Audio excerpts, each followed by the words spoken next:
룻기 2장의 시작은 이제 보아스라는 엘리멜렉의 친족을 소개하는 것으로 시작을 합니다.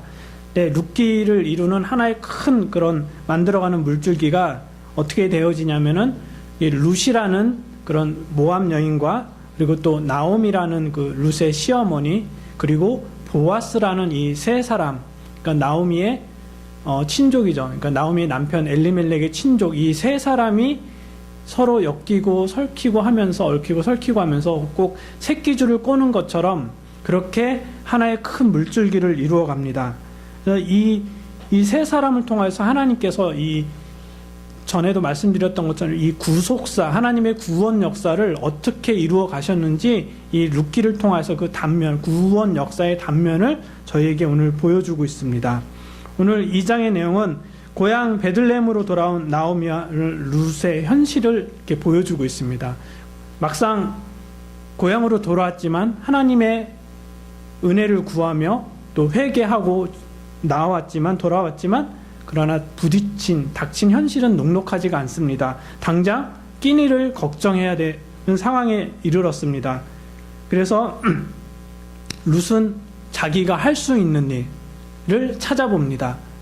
이게 물길러 우물가로 왔다 갔다 하면서 들었던 이야기들, 마침 추수할 때인데 사람들이 얘기하기를 이스라엘에서는 가난한 사람들은 추수밭에 가서 이삭을 주어서 그걸로 생계를 유지할 수 있다, 이런 얘기를 주워 들었습니다. 그래서 룻은 시어머니 나오미에게 요청을 합니다. 어머니, 제가 나가서 이삭을 줍겠습니다. 저희도 먹고 살아야 되지 않겠습니까? 부탁을 합니다. 나오미는 자기 며느리를 보호하고 지키기 위해서는 거절을 해야 되지만 이 거절할 만한 딱히 다른 이유가 없고 또 살아갈 만한 다른 방법이 없습니다. 그래서 룻이 가도록 허락해 줍니다. 근데 룻은 이 베들레헴의 상황을 잘 모릅니다. 이스라엘의 상황을 모릅니다. 비록 자기 남편이 유대인이었고 자기 시어머니가 이스라엘 사람이지만 그러나 이 상황은 잘 모릅니다. 누구를 따라가야 될지, 어떻게 해야 될지, 또 어디로 가야 될지 이 상황을 정확히 모릅니다. 근데 그냥 무작정 따라 나섭니다. 밖에 나가서 추수하는, 오늘 본문에 보면은 그냥 나가서 추수하는 일꾼들을 그냥 따라갑니다. 룻의 관심은 그 추수하는 일꾼들이 가는 밭이 누구의 밭인지 거기에 관심이 없습니다. 그 밭이 여기서 집에서 얼마나 먼지도 관심이 없습니다. 그것이 어느 동네에 위치해 있으면 내가 왔다 갔다 할 수 있을까, 그런데 관심이 없습니다. 룻의 관심은 오로지 내가 가서 이삭을 많이 주어서 나도 먹고 나의 어머니 나오미도 봉양을 해야 되겠다. 근데 성경에는 마침 룻이 갔던 밭이 누구의 밭이었습니까? 보아스의 밭이었습니다. 보아스 소유의 밭이었습니다. 아마 저희가 이 성경에 나와 있지 않지만 잘은 모르지만 그러나 상상해 봤을 때 이 당시에 이스라엘 사람들은 중에 가난한 사람들은 부유한 사람들 밭에 가서 이삭을 줍게 하셨습니다. 레위기나 아니면 신명기에 보면 하나님께서 가난한 사람들이 이렇게 이삭을 주어서 생계를 유지할 수 있도록 하나님께서 그렇게 하라고 하셨습니다. 근데 많은 사람들이 밖에 나갔더니 많은 사람들이 가는 밭이 보아스의 밭이었다는 것은 아마 생각해 봤을 때 보아스가 마음이 관대하고 사람들이 이삭 줍는 것에 대해서 나무라지 않고 오히려 이삭을 잘 줄 수 있도록 오히려 너무 인색하게 추수를 하지 않았을 수 있다는 그런 상상을 해볼 수가 있습니다. 그런 생각이 가능합니다. 그래서 룻은 가서 이제 밭에 가서 이제 이삭을 줍습니다. 열심히 줍습니다. 근데 마침 보아스가 베들레헴에서 자기 밭을 보러 왔습니다. 우리가 생각해 볼 수 있는 것은 보아스는 여기 보면 유력한 자, 좀 부유한 자, 그러니까 부와 명예가 있는 사람이었기 때문에 굳이 본인이 와서 이렇게 밭을 관리하지 않아도 될 텐데 왔습니다. 그래서 왔는데 또 모르는, 자기가 베들레헴에서 보지 못하던 소녀가 이삭을 줍고 있습니다. 눈에 확 들어오지 않겠습니까? 크지 않은 동네였기 때문에. 그래서 누군지 물어봤습니다. 그랬더니 그 일꾼들이, 사환들이 얘기하기를 이 여자는 나오미의 며느리 모압 여자입니다. 근데 와서 열심히 아침부터 지금까지 열심히 이삭을 줍고 있습니다. 그랬더니 보아스가 이 일꾼들에게 명령을 합니다. 이 여자아이를 건드리면 안 된다. 그리고 이 아이에게 잘해줘라. 물을 마실 수 있게 해주고, 그리고 또 보아스가 점심 먹을 땐 또 초대를 해서 같은 식탁에서 식사도 합니다. 그리고 일꾼들에게 말하기를 이삭도 일부러 좀 떨어뜨려서 이 여자가 많이 줍도록, 그리고 책망하면 안 된다라고 이렇게 부탁을 해서 룻이 하루 종일 이삭을 주었더니 한 에바쯤 됐다. 한 에바 하면은 한 22리터, 그러니까 미국식으로 하면 6갤런 정도 된다고 합니다. 그러니까 굉장히 많은 것이죠. 그냥 저희가 먹는 쌀, 큰 2000쌀 이렇게 사면은 그게 18kg 정도 되는데, 그거보다 더 많은 양을 하루 이삭 줍는 거. 그냥 곡식단을 베서 주운 것이 아니라 나달 떨어진 걸 주운 게 그 정도였으니까 굉장히 많았습니다. 이것이 이제 오늘 본문의 내용입니다.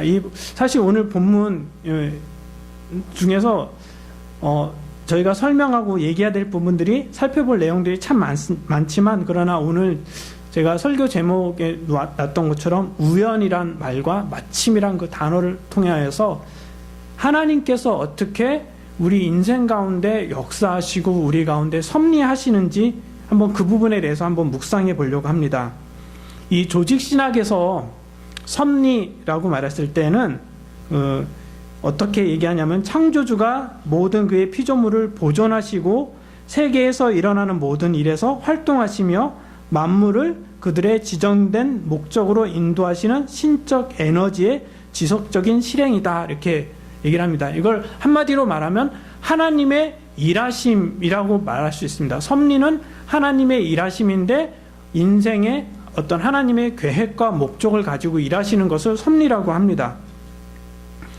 근데 이 룻기 전체를 보면은 하나님께서 직접적으로 나타나신 부분이 딱 한 곳 말고는 없습니다. 이 전체를 봐도 이 나오미가 신앙 고백을 하지만 이것은 나오미가 자기의 고백을 한 거지, 하나님께서 나타나셔서 계시를 하셨거나 말씀하신 것이 없습니다. 나오미가 하나님께서 이스라엘을 돌보셨다는 얘기를 들었을 때도 하나님께서 직접 나타나셔서 아브라함에게 말씀하신 것처럼 그렇게 말씀하시지 않았습니다. 나오미도 그랬다는 소식을 들었습니다. 그리고 하나님께서 일하시면 간접적으로 이렇게 들은 것입니다. 근데 딱 한 곳, 4장 13절에 보면은 여호와께서 그로 잉태케 하심으로 그가 아이를 낳은지다 라는 요 한 부분 말고는 하나님께서 직접적으로 이 룻기 전체에 나타나지 않으십니다. 그러면은 과연 룻기가 성경으로 받아들일 만한 책인가 라고 생각했을 때, 저희가 이 4장 13절 요 한 부분, 하나님이 나타나신 이 한 부분을 통하여서 이 룻기가 하나님이 처음부터 마지막까지 이 모든 역사를 주관하셨다는 걸 알 수 있습니다. 왜냐하면은 4장 13절에 하나님께서 룻으로 하여금 잉태케 하셨다는 것은 1장에 나오미하고 룻과 오르바가 잉태하지 못한 것이 바로 하나님께서 그들의 태를 닫으셨다는 뜻입니다. 즉 하나님께서 이 오르바와 룻의 인생에 간섭하신 거고, 그 이야기는 나오미의 인생에 간섭하신 거고 엘리멜렉의 인생에 간섭하셨다는 것입니다. 그래서 4장 13절에 룻의 태를 여시기까지 하나님께서 이 모든 과정 가운데 보이지 않지만, 나타나지 않지만, 직접적으로 말씀하지 않지만 하나님께서 역사하신 것입니다. 룻은 이 당시에 자기가 살면서 하나님께서 어떻게 일하시는지 보지 못하였습니다. 깨닫지 못하였습니다. 정말 하나님께서 내 인생 가운데 일하시나라는 그런 의문이 들 정도로 룻은 비록 신앙의 결단을 하고 자기 시어머니를 쫓아 이스라엘로 왔지만, 베들레헴으로 왔지만, 그러나 하나님께서 어떻게 그 구원 역사를 이루셨는지 상상조차 하지 못했습니다. 그러나 하나님께서는 이 룻이라는 한 모압 이방 여인의 삶을 통하여서, 그리고 나오미라는 한 처절한 인생을 산 과부의 삶을 통하여서, 그리고 보아스라는 이 노총각의 삶을 통하여서 하나님께서 이 구원 역사를 이루고 계신 것입니다. 우리 눈에 보이지 않고 우리가 알 수 없지만, 그렇기 때문에 이 룻기를 기록한 성경 저자는 이 룻기를 읽는 사람들로 하여금 그것을 보게 하는 겁니다. 어떻게 하나님께서 보이지 않는 인간의 개인의 역사 속에서 일하시는지, 그리고 그 개인의 역사 속에 어떻게 구원의 역사를 이루시는지, 이 룻기의 저자는 그것을 통하여서 좀 이 룻기를 읽는 자들이 이걸 깨닫기를 원하는 것입니다. 그래서 오늘 3절에 우연히라고 나와 있는 말, 그리고 4절에 마침이라고 나와 있는 이 단어가 그냥 우리가 알고 있는 그런 우연이나 우리가 알고 있는 그냥 때마침 어떤 행운이나 그런 것이 아니라는 것입니다. 하나님께서는 의도를 가지시고 일을 하시고 목적을 가지시고 그 목적을 성취하시기 위해서 이 인생들을 주관하시고 역사하신다는 것입니다. 그래서 2장 저희가 읽은 본문 내용 중에서 하나님께서 어떻게 역사하셨는지 한번 보면은, 먼저 1장 마지막 절에 나오미와 룻이 베들레헴으로 돌아간 때가 언제였습니까? 나오기를 보리 추수 시작할 때 이들이 베들레헴에 이르렀습니다. 나오미가 자기의 인생이 어떻게 될 줄 알고, 룻은 보아스랑 결혼을 하고 이제 보아스는 우리 메시아의 조상이 될 거야 하면서 이 계획을 하고, 그것이 되기 위해서는 보리 추수 때 이사를 해야지 그 사건이 일어날 거라고 알지를 전혀 못했습니다. 나오미가 한 일은 뭡니까? 자기가 하나님의 은혜를 깨닫고 자기의 죄됨을 깨달았을 때, 자기 가정이 하나님 앞에 어떻게 악하였는지 깨달았을 때 바로 회개하고 돌이킨 것, 그것이 보리 추수 때였다는 것입니다. 나오미는 그 보리 추수 때를 맞춰서 회개한 것도 아니고, 보리 추수 때를 맞춰서 나오미가 의도적으로 무엇을 계획하지 않았습니다. 근데 하나님께서 그것을 계획하신 것입니다. 나오미는 계획 없이 그냥 순종하였지만 하나님께서는 그 순종하게 하시고, 나오미가 그 이스라엘 땅의 베들레헴에 하나님께서 임하시고 그들을 돌보셨다는 소식을 듣게 하신 것들도 사실은 하나님의 그런 치밀한 계획과 작전 속에 이루어진 것이라는 것입니다. 그리고 두 번째로 보면은 룻이 우연히 엘리멜렉의 친족 보아스에게 속한 밭에 이르게 됩니다. 제가 앞에서도 말씀드렸지만 이 하나님께서는 레위기 말씀을 통하여서, 그리고 신명기 24장을 통하여서 이스라엘 백성들에게 말씀하시기를 가난한 자들, 고아와 가부와 또 나그네들을 위하여서 추수할 때는 꼭 다 추수한 알곡까지 다 거두지 못하고 좀 넉넉하게 남겨두게 하십니다. 그들로 하여금 와서 수고하여 그것을 거두어서 가난하지만 노동을 하여서 그것을 먹게 하십니다. 근데 왜 하필 룻이 이 보아스의 밭에 이르게 되었을까? 그 베들레헴에 많은 사람들이 밭을 소유하고 있고, 많은 사람들이 자기 그 소유 속에서 가난한 사람들을 도와줄 수 있었는데 왜 꼭 보아스의 밭이었을까? 그러니까 룻이 갈 때는 정말 그 어떤 정보도 없었습니다. 사실 보면은 이 2장 전체를 읽어보면은 이상하게도 나오미가 룻에게 어떤 얘기도 안 합니다. 어쩌면 좀 나쁜 시어머니 같기도 해요. 좀 좋은 시어머니고 친절한 시어머니면, 얘야, 누구누구 밭에 가면은 곡식 거둘 것이 많단다. 누구누구는 성품이 괜찮으니까 그 사람을 따라가라. 그 밭에 가라. 이렇게 정보를 줬을 텐데 전혀 아무런 언급을 안 합니다. 그냥 룻이 문 열고 나와서 사람들이 많이 가는 곳을 따라가게 됩니다. 나오미는, 저희가 생각해 봤을 때 나오미는 분명히 그것을 경험적으로 알았습니다. 왜냐하면 자기가 무엇을 계획하고 추진하였을 때, 이것이 하나님을 대적하고 하나님의 뜻을 거스리는 그런 일이 될 수도 있구나. 그래서 어쩌면 나오미는 룻에게 아무런 정보를 주지 않은 것이, 이제는 정말로 신실하게 하나님이 나와 룻의 인생에 관여하시고 이끄셔서, 그래서 가장 선한 곳으로 이끄셨으면 좋겠다. 내가 어떤 정보를 주면은 내 며느리 룻이 조금 더 편할 수 있고 조금 더 많은 이삭을 줄 수 있겠지만, 그러나 내가 계획하고 내가 일하는 것이 아니라 이제는 나의 계획이 아니라 하나님의 계획 가운데, 하나님의 선하심과 하나님의 인도하신 가운데 룻이 나의 며느리가 인도함을 받았으면 좋겠고 우리 가정에 이렇게 인도함을 받았으면 좋겠다라는 그런 믿음의 결단이 있었는지 모릅니다. 그런 결단 때문인지 하나님께서는 룻을 보아스의 밭으로 인도를 하십니다. 그래서 여기에서는 우연히라는 말을 집어넣습니다. 이 우연이란 말이 성경에는 딱 10번 사용되었습니다. 이 우연. 근데 이 10번 사용된 중에 다른 9번은 운명, 숙명 이런 뜻으로 사용이 되었습니다. 근데 딱 여기 룻기에서만 우연이라고 사용되어졌습니다. 이 우연이란 뜻이 어떤 뜻입니까? 사람이 어떤 의도하거나 계획하지 않았다는 것 아닙니까? 근데 이 단어가 정말 운명과 숙명을 나타내는 그런 말이라면은 이거는 하나님께서 룻의 인생에 정말로 관여하셨다는 것입니다.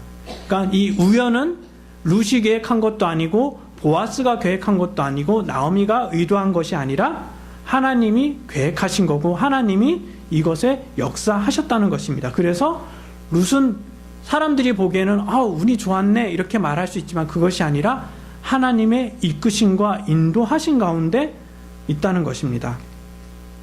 그리고 세 번째로 저희가 볼 수 있는 것은 마침 보아스가 밭에 베들레헴에서 자기 밭 어떤 밭입니까? 룻이 이삭을 줍는 그 밭으로 내려왔습니다.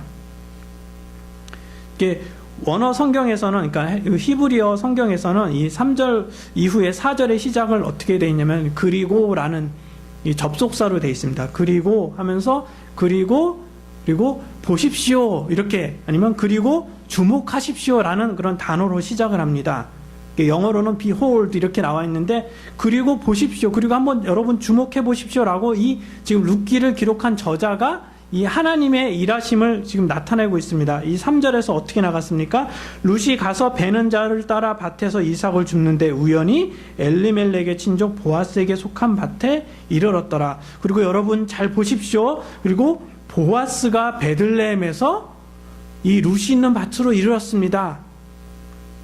이거는 어떻게 보면 만들어진 이야기 같고 지어낸 어떤 사건 같습니다. 그러나 이것은 하나님이 만들어 가시는 역사라는 것을 지금 얘기하고 있는 것입니다. 정말 보아스는 유력한 자입니다. 재산도 많고 명예도 있는 자입니다. 저희가 잘은 모르지만 이렇게 많은 성경학자들이 얘기하기를 보아스는 어느 정도 나이도 모르겠습니다. 한 40대 중반일지 50대일지 모르겠습니다. 나이도 있는 사람입니다. 근데 이 당시에 50 정도 됐을 때는 굳이 나가서 힘들게 일하지 않습니다. 왜냐하면 50 정도 되면 이미 자기 자식들이 다 성장하였고 손주들도 있고 이미 그런 시대이기 때문에 굳이 본인이 나가서 일하지 않지만 이 보아스는 노총각이었습니다. 나이 있는 사람인데 왜 이 밭에 이르렀는지 알 수가 없습니다. 그러나 무언가의 이끌림을 받아서 보아스는 룻이 있는 그 밭에 이르게 된 것입니다.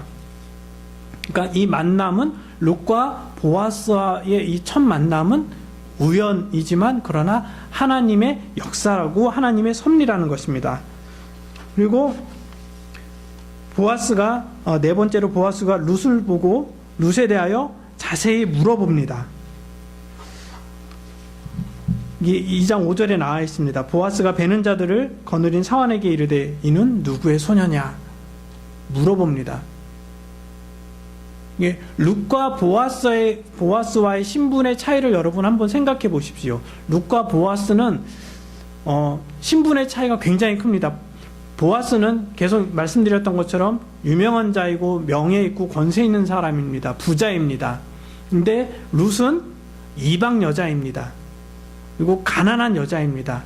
룻의 모습이 어땠을까? 이삭을 줍는 룻의 모습이 정말 이 중동 이 지역에 가면은 모래바람이 많습니다. 그러니까 저도 요르단에 있으면서 아침에 세차를 딱 하잖아요. 한 2시간 지나면 차가 뿌해집니다.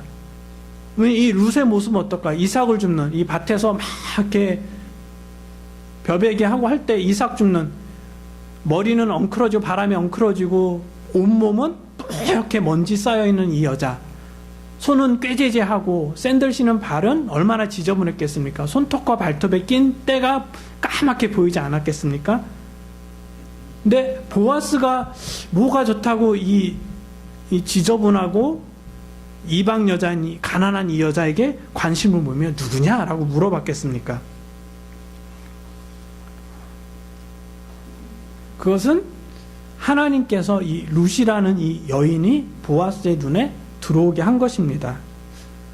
이게 대부분 결혼을 하신 것 같은데 여러분들 그 배우자를 만난 그 역사가 어땠습니까? 이 세상에 30억은 남자고 30억은 여자입니다. 수많은 남자 여자가 있는데 왜 하필 이 남자가 내 남편이고 이 여자가 왜 나의 부인인가? 그 수많은 여자 중에, 수많은 남자 중에 그것이 어떻게 이루어졌습니까? 하나님이 지금 내 남편을 나의 눈에 들어오게 하신 거고 내 부인을 나의 눈에 들어오게 하신 거 아닙니까? 다른 남자랑 결혼할 수도 있고 다른 여자랑 결혼할 수도 있었는데 그거는 분명히 하나님께서 일하심이고 역사하신 것입니다. 그러니까 눈에 정말 콩깍지가 씌우는 그런 특별한 역사가 이 보아스에게 있었던 것입니다. 그리고 다섯 번째로 일하는 자들이 룻의 일하는 모습을 긍정적으로 바라봅니다. 6절, 7절에 보면은 이 두 구절에 이게 그냥 보아스는 야, 이 여자가 누구냐? 야, 이 소녀가 누구냐라고 물어봤는데 이 일하는 일꾼들이 길게 대답합니다. 그냥 짧게 모함 여자예요. 그냥 이삭 주우러 왔어요. 이렇게 대답할 수도 있는데 뭔가 길게 얘기합니다. 이 여자가 나오미의 며느리고 모함 여인이고 아침부터 와서 열심히 일하고 있습니다. 라고 아주 굉장히 긍정적인 대답을 합니다. 그러니까 어떤 사람인지, 어떠한 성품을 가진 사람인지, 얼마나 열심히 일하는 사람인지 아주 자세한 설명을 하게 합니다. 근데 이것도 아무것도 아닌 것 같지만 그러나 하나님께서 이 일꾼들로 하여금 이 모함 여자인 이 룻에 대해서 긍정적으로 바라보게 하는 그 마음이 없다면은 사실은 그게 불가능합니다. 왜냐하면은 이스라엘 사람들은 기본적으로 이 이방 사람들을 천히 여깁니다. 왜냐하면 본인들은 선민, 하나님이 선택하신 민족, 백성으로 생각을 하기 때문에 굉장히 우월하게 생각을 합니다. 그리고 이방 사람들은 개처럼 여깁니다. 저주받은 백성들. 특별히 모압 사람들은 이 출애굽 과정 가운데서 이스라엘을 힘들게 했던 백성입니다. 그래서 더 싫게 여깁니다. 그래서 얼마든지 악한 감정을 가지고 대할 수 있고 나쁜 마음을 가지고 이 삐딱하게 이 룻을 바라볼 수 있었지만 하나님께서 일하는 일꾼들의 마음조차도 만지신 것입니다. 그래서 이 룻의 하는 행동을 좋게 아름답게 긍정적으로 바라보게 하시고 생각하게 하신 것입니다.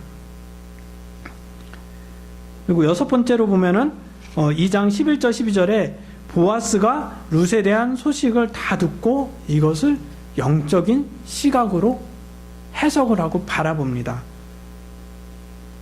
2장 11절 12절에 보면은 보아스가 이 룻에 대한 소문을 어떻게 들었는지 그리고 어떤 사람인지를 듣게 됩니다. 그러나 앞부분 11절은 일반적인 사람들이 얘기하는 것입니다. 그래서 보아스가 대답하여 이르되 내 남편이 죽은 후로 내가 시어머니에게 행한 모든 것과 내 부모와 고국을 떠나 전에 알지 못하던 백성에게로 온 일이 내게 분명히 알려졌느니라.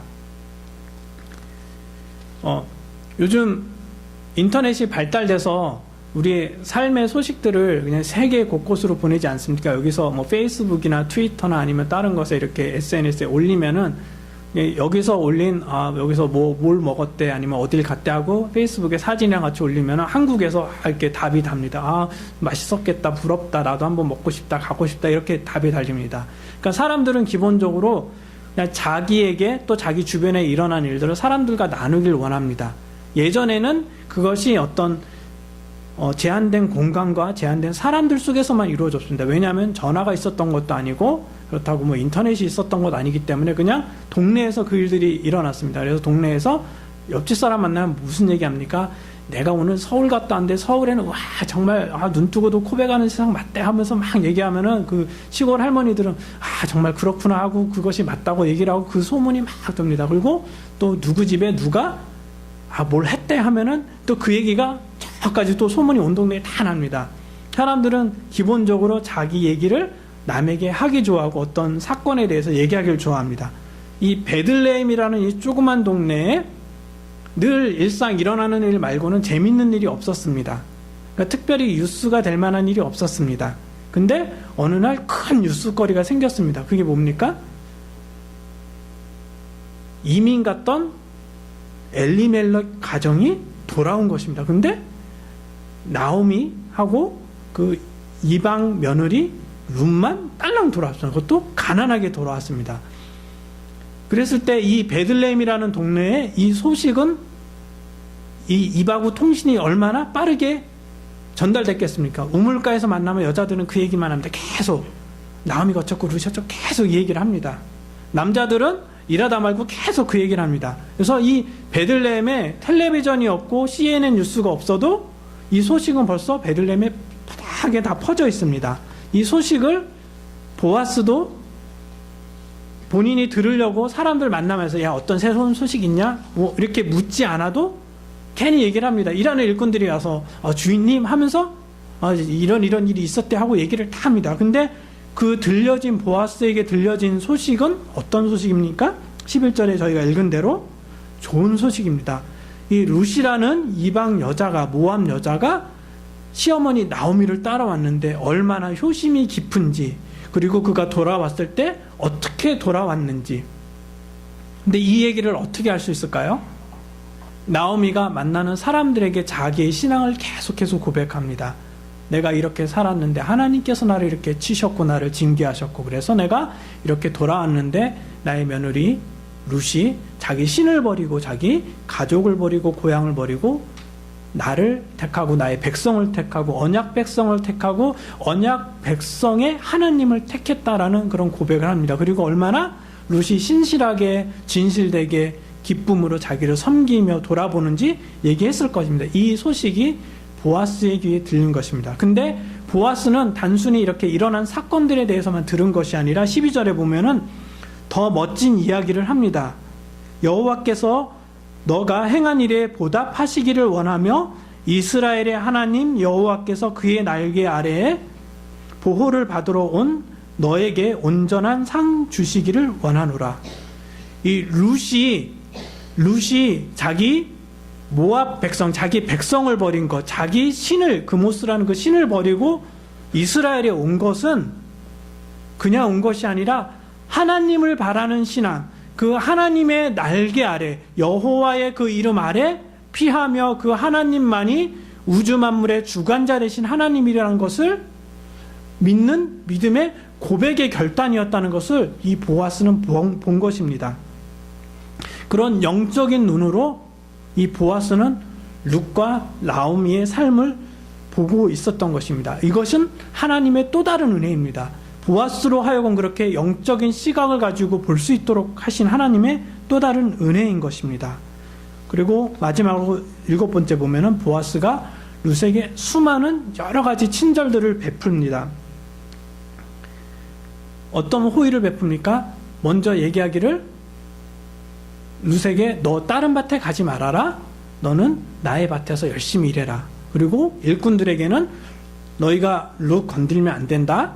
그리고 룻이 물 마시도록 놔둬라. 그리고 자기 식사 자리에 초대하고 또 이삭을 일부러 떨어뜨리게 해서 이삭을 더 많이 죽게 하는 그런 호의를 베풉니다.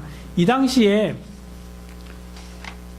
밭에서 일하는 일꾼들이 이 가난한 여자들을 참 막 대하였습니다. 그리고 성적으로도 많은 그런 폭행들이 있었고 그런 일들이 비일비재하였습니다. 그러니까 나오미가 룻을 그냥 보낸 것은 굉장한 믿음이고 룻도 이렇게 나온 것은 정말 큰 용기였을 것입니다. 근데 이 보아스는 그러한 룻을 보호를 합니다. 만약에 이런 보아스의 그런 친절과 호의가 없었다면은 이 룻에게 어떤 일이 일어났을지 모릅니다. 룻이 어떤 일을 일어났을지도 모르고 보아스와 룻과의 그런 결혼이 성사되지 않았을 수도 있습니다. 지금 이 당시에 보아스는 어떤 나쁜 어떤 흑심을 품고 룻을 이렇게 보호하는 그런 차원이 아닙니다. 앞서 말씀드린 것처럼 보아스 눈에는 그냥 룻은 그냥 좋은 며느리이고 신앙 있는 여자였습니다. 그러나 가난한 여자였고 본인하고 어떻게 해보려는 그런 생각이 전혀 없는 상태였지만, 그러나 이 보아스라는 그런 신실한 사람이 하나님께서 주신 마음을 따라 이 룻을 보호를 합니다. 제가 말씀드린 7가지 사항들을 볼 때 하나님께서 이 짧지만 이 본문 속에 룻의 인생 가운데, 또 나오미의 인생 가운데, 또 보아스의 인생 가운데 역사하심이 많습니다. 일하심이 많습니다. 그 일하시는 손길이 있는 것입니다. 그냥 3절 4절에 나오는 우연히 마침이라는 이 단어가 그냥 운이 좋아서 재수가 좋아서 라는 그런 뜻이 아닌 것입니다. 이것은 운도 아니고 재수도 아니고 하나님의 섭리라는 것입니다. 근데 이러한 말씀을 잠언 16장에 보면은 잘 기록하고 있지 않습니까? 잠언 16장에 같은 내용의 말씀을 4번이나 기록합니다. 잠언 16장 1절에 뭐라고 나와 있습니까? 마음의 경영은 사람에게 있어도 말의 응답은 여호와께로서 나느니라. 그리고 16장 3절에 너의 행사를 여호와께 맡기라. 그리하면 너의 경영하는 것이 이루리라. 16장 9절에 사람이 마음으로 자기의 길을 계획할지라도 그 걸음을 인도하는 자는 여호와시니라. 33절에 사람이 재미는 뽑으나 이를 작정하기는 여호와께 있느니라. 즉 사람이 어떤 것을 의도적으로 하려고 계획하고 무엇을 하려고 잘 준비한다 할지라도 하나님이 막으시면 안 된다는 것입니다. 하나님의 섭리가 없으면 우리의 일하는 것이 이루어지지 않는다는 것입니다. 그런 것은 이미 성경 곳곳에 나와 있습니다. 요셉의 인생을 보면 알 수 있습니다. 요셉의 인생은 어떻습니까? 보이지 않지만 하나님께서 요셉의 사건의 곳곳마다 뭐라고 나와 있습니까? 하나님께서 형통케 하셨다. 하나님께서 요셉이 노예로 팔려가는 그 가운데 하나님께 형통케 하셨다 그랬고, 그 다음에 노예 생활 가운데, 그리고 또 심지어는 감옥 가운데 있을 때도 형통케 하셨다는 것. 그런 하나님의 섭리하심이 있었다는 것입니다. 눈에 드러나지 않지만 그러나 하나님께서 요셉의 삶을 그렇게 이끄셨고, 그래서 요셉으로 하여금 총리를 삼으시고 그 흉년 가운데 많은 사람들을 구원케 하시는 것입니다. 그리고 모세는 어떻습니까? 모세의 인생 가운데 섭리하신 하나님의 역사가 얼마나 분명합니까? 이미 죽었어야 할 어린아이, 태어나자마자 죽었어야 할 아이가 보호를 받고 바로의 궁중에서 교육을 받고 광야에서 하나님 앞에 철저하게 훈련받으며 이스라엘 백성을 출애굽시키는데 사용되지 않습니까? 에스더에 나오는 하나님은 어떻습니까? 이 하만이라는 악한 자가 모르드게를 못 박으려고 나무에 달려고 하고 이스라엘 백성 유대인을 다 죽이려고 했을 때 오히려 하나님께서 역사하셔서 오히려 모르드게가 달릴 그 나무에 하만이 달리게 합니다. 사도행전에 보면 빌립 집사 이야기가 나옵니다. 사마리아 성에서 열심히 사역 잘하고 성공적인 사역을 하던 빌립 집사를 하나님께서 갑자기 광야길로 인도하십니다. 말씀도 안 하십니다. 그러나 그 광야길로 인도하실 때에는 이미 하나님께서 에티오피아 그 재무장관에게 복음을 전하게 하고 말씀을 전케 하시기 위해서 이미 계획하심을 따라 인도하십니다. 우리의 인생이 하나님의 일하심이 명확하게 보이지 않습니다. 인생 가운데. 그러나 우리의 인생을 뒤돌아봤을 때 하나님의 일하심을 알 수 있는 것들이 너무나 많지 않습니까? 아, 왜 하나님께서 이렇게 하셨지? 라는 것을 나중에 뒤돌아보니까 알 수 있는 부분이 많지 않습니까? 저희 가정이 그 암만에서 이제 교회 개척을 하려고 그 암만 외곽 지역 아분시르라는 지역에서 이제 교회 예배당 장소를 열심히 찾았습니다. 그래서 장소를 막 찾았는데 장소 얻는 게 여의치 않았습니다. 왜냐하면은 이 요르단에서 공식적으로 교회가 되려면은 집주인이 계약을 할 때 이 건물은 교회 예배 기독교인들이 예배 드리는 목적으로 사용할 건물입니다. 그것을 내가 알고 계약합니다라는 그런 사인이 집주인의 사인이 있어야 됩니다. 그래서 제가 좋은 좀 괜찮은 건물들 이렇게 알아봤을 때 처음에는 외국인이니까 좀 월세 좀 많이 받겠구나 하고 좋다고 했다가 예배용입니다. 교회로 사용할 것입니다 하면 집주인들이 다 거절을 했습니다. 그래서 그것을 한 1년 반 동안 이렇게 교회 개척할 지역을 찾다가 못 찾았습니다. 근데 그리고 저희 집에는 이제 저희는 좀 다른 곳에 살았기 때문에 저희 집주인에게는 이미 저희가 언제 이사할 것입니다라고 통보를 했습니다. 요르단에서는 최소한 3개월 내지 6개월 전에 통보를 해야 됩니다. 이게 거의 보통 6개월에서 1년 단위로 집 계약을 하기 때문에 이렇게 통보를 해줬습니다. 그래서 저희는 집을 나가야 될 날짜는 다 됐고 또 예배당 얻어야 되고 그리고 또 집도 구해야 되는데 아무것도 진행되지 않습니다. 너무 답답했습니다. 당장 나가야 되는데 그렇지 않으면 내가 다시 1년 집 계약을 해야 되고 그러면 이 교회를 시작하는 게 참 어려워지는데 어떡할까. 거의 이제 한 달도 남지 않은 상황인데 하나님께서 딱 자그만 사인 하나를 그 슈퍼마켓 앞에서 보여주셨습니다. 그래서 큰 기대 없이 전화를 했습니다. 그랬더니 어떤 그 요르단 사람이 나왔습니다. 그러면서 저를 집으로 이끌어 갑니다. 근데 밖에서 봤더니 정말 허름한 집입니다. 근데 저희가 집을 구하면서 또 예배당 건물을 구하면서 기도했던 것이 뭐냐면 저희 집사람이 이게 요르단은 나무가 별로 없습니다. 그래서 집사람이 좀 마당이 조그맣게라도 있었으면 좋겠다. 나무가 있었으면 좋겠다. 1층이었으면 좋겠다. 그리고 보일러가 좀 있었으면 좋겠다. 이제 이것이었습니다. 보일러가 왜 필요하냐면 요르단은 겨울에 춥습니다. 눈도 많이 옵니다. 그래서 좀 이런 조건을 가지고 집을 구했는데 도무지 조건에 맞는 집이 안 나는데 그 요르단 사람이 집을 저희를 이끌어 갔습니다. 그래서 제가 가봤더니 좀 밖에서 보기에는 집이 너무나 오래됐고 허술했습니다. 그래서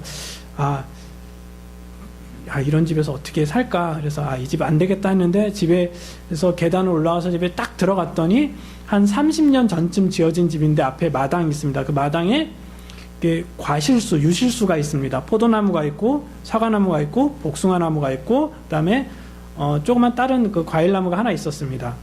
집 구조 자체가 옛날에 영국식 집 구조처럼 2층으로 된 그런 집이었습니다. 근데 이 집이 딱 독립된 공간입니다. 근데 더 재밌었던 것은 저를 이끌고 간 그 요르단 사람이 집주인이 아니고 옆집 사람입니다. 근데 왜 그 사람이 이 전화를 받았을까 했는데 나중에 집주인 만나보니까 이 사람이 오케이 하는 사람에게 집을 렌트를 해주기로 집주인이 그렇게 마음을 결정을 했답니다. 근데 이 사람이 저를 보고 마음에 들었다고 합니다. 그래서 집 계약을 했는데 근데 그것만 본 것이 아니라 저희가 이사하고 나니까 근데 아직 예배당 건물은 구하지 못했습니다. 근데 이사하고 나니까 저희 집 주변 한 5m, 10m 안에 몇 가정 교회에 나올 만한 가정들이 있었는데 한 가정 그분은 이제 파라라는 그 여자분은 이 신장이 안 좋아서 일주일에 3번씩 혈액 투석을 합니다. 그래서 걸어서 저희 집에서 한 2, 3분 거리인데 그 거리가 아니면 도저히 올 수 없는 분입니다.